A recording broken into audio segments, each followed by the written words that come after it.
They say that a vaccine has been developed to prevent the pandemic from spreading. Thank God. Millions are expected to be vaccinated, and I think many have already started here in the United States. As it's distributed, we rejoice on the thought that Advent, Christmas is coming. It seems that a vaccine is a solution to the effects of a deadly plague throughout history, especially this pandemic throughout the globe for over 9 months.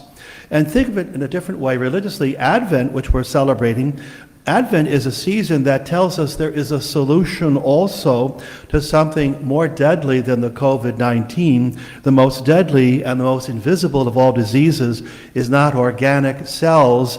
It's a spiritual, moral virus that can destroy the whole human race. We call it sin and death. People sometimes wonder, though, where the word vaccine comes from. Because it's the medicine they're going to inject you with twice, I think. When I was in 6th grade, we had to take a science class, and Sister Mary Holywater told us that the word vaccine comes from the Latin word, you're going to love this, it's the Latin word for cow, where the milk comes from, cow. You say, well, how are those two connected? Cow. But it seems that over in England, during the last years of Washington's first presidency, during those times, there was a small country village called Berkshire, and the physician in the village was a Dr. Edward Jenner. And he noticed in his village, they had a lot of dairy farms, that the women who milked the cows were called milkmaids, that they would sometimes contract a slight illness called cowpox, little poxes or blisters on their hands from the udders. By the way, when a cow refuses to give milk, it's called udder frustration. Just want to lay that in there, okay? It's part of the homily. It's Christmas is coming. You understand that. So these little blisters were there. They get a slight fever. It goes away. They're fine. But during a plague in the Berkshire area, Dr. Jenner noticed that the people who never caught smallpox and in other places and venues, that seems like the milkmaids who caught smallpox things, which went away, they never caught the deadly disfigurement smallpox for humans, which can disfigure you horribly and permanently for life. So one day, he took an 8-year-old boy named James Phipps, and he went to one of the milkmaids. He had these blisters, and he took some of the pus off of her blister, scratched the boy on his arm, and rubbed the pus into the boy's cut there. The boy got a slight reaction to it, a little slight fever. Eventually, the sore went away. And then a month later, Dr. Jenner came back and injected into the boy's arm the deadly smallpox virus.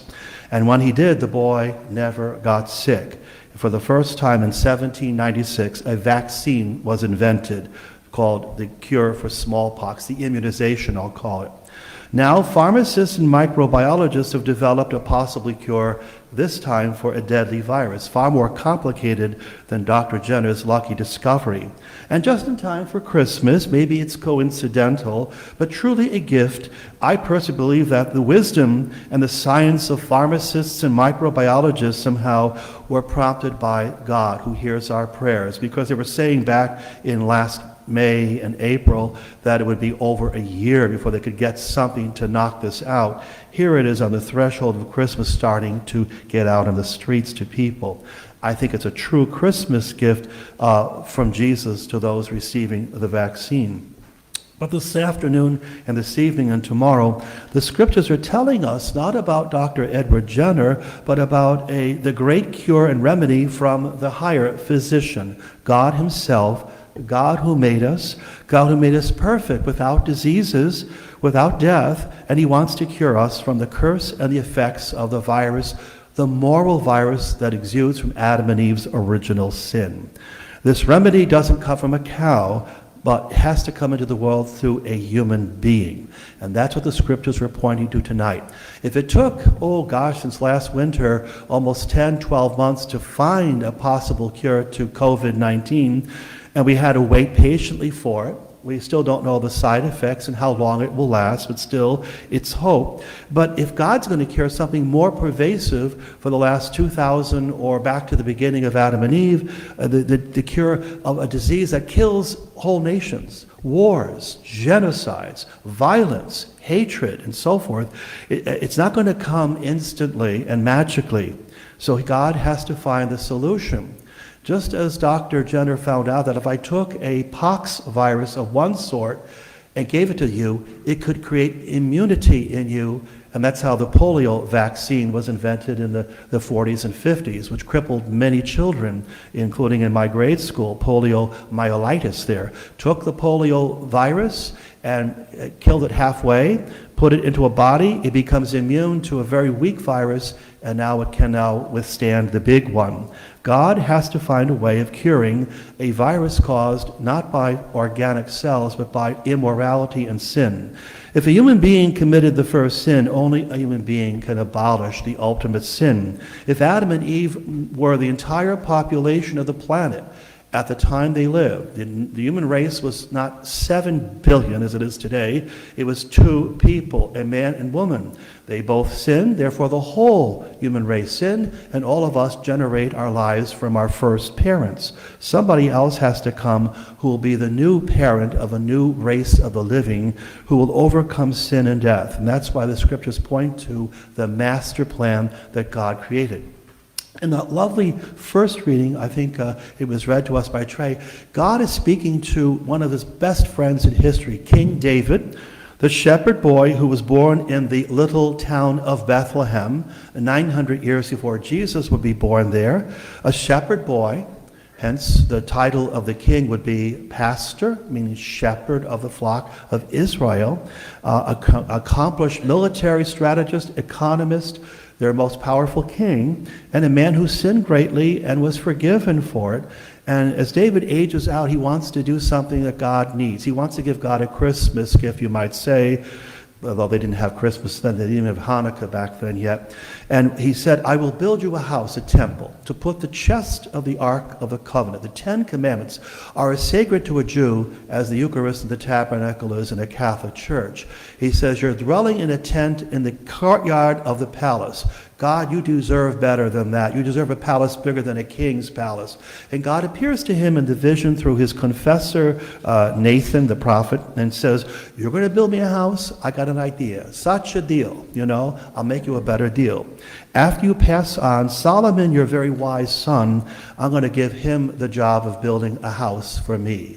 And that doesn't stop there. Okay, well, Sal will take care of it, my son. He's younger, more energy. I'll save the money and the marble and the granite and the gold.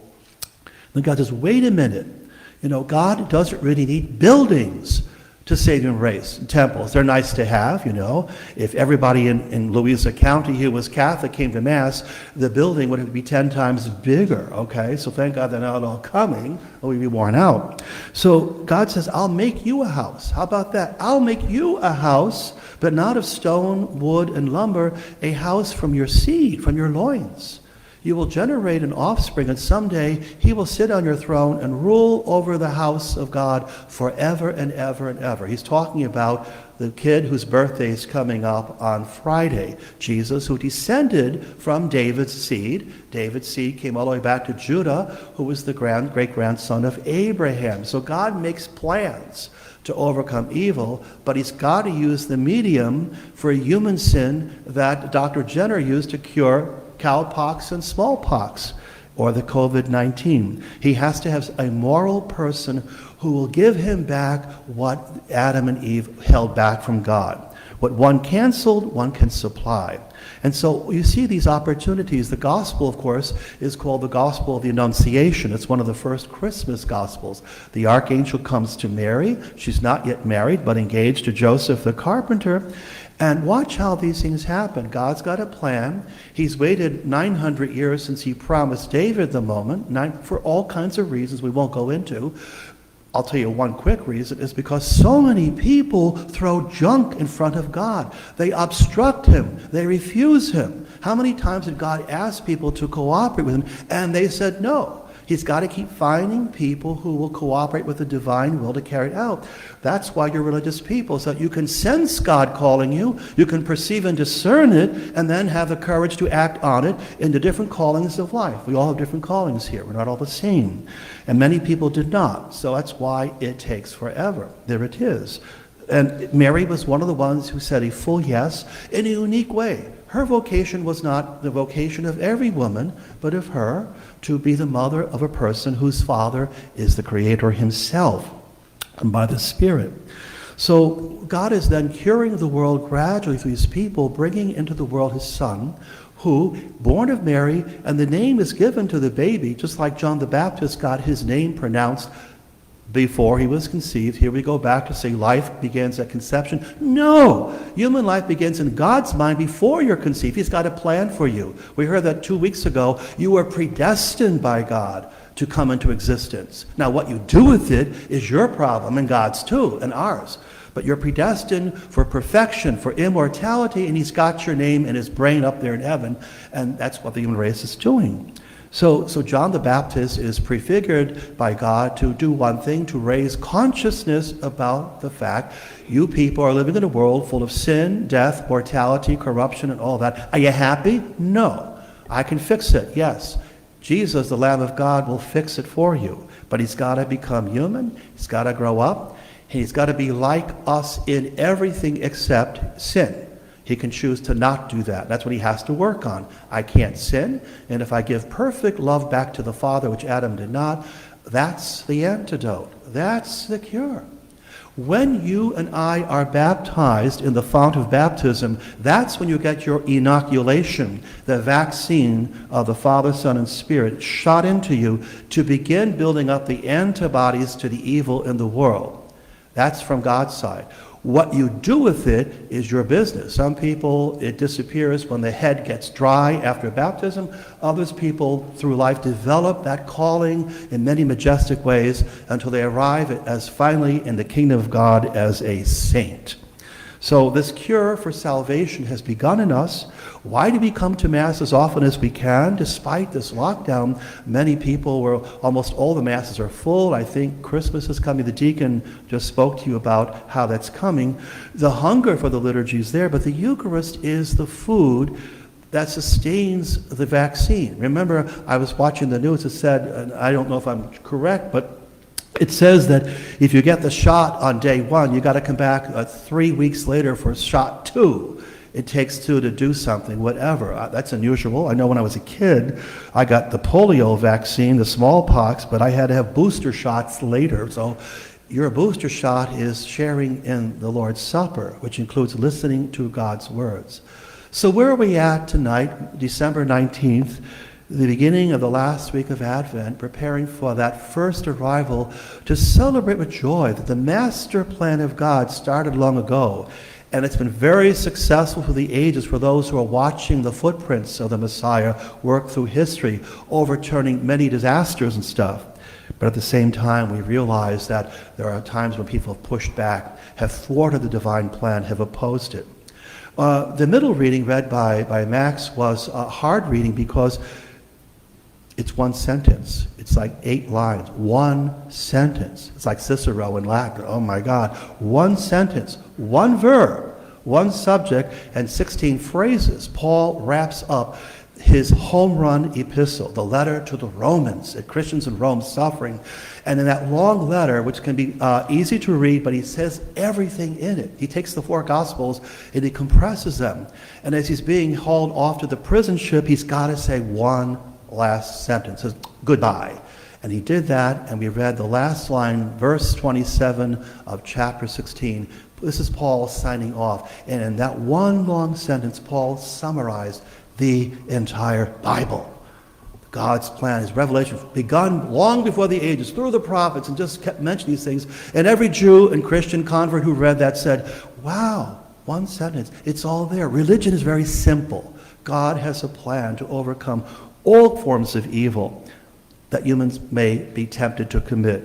and he invites us to participate in his vaccination, his inoculation, so we can be more and more immune from the ways of the world and more disposed to the divine plan, so that every year that Christmas comes, we get a sense that we are getting closer and closer to the God whom someday we shall enjoy for all eternity.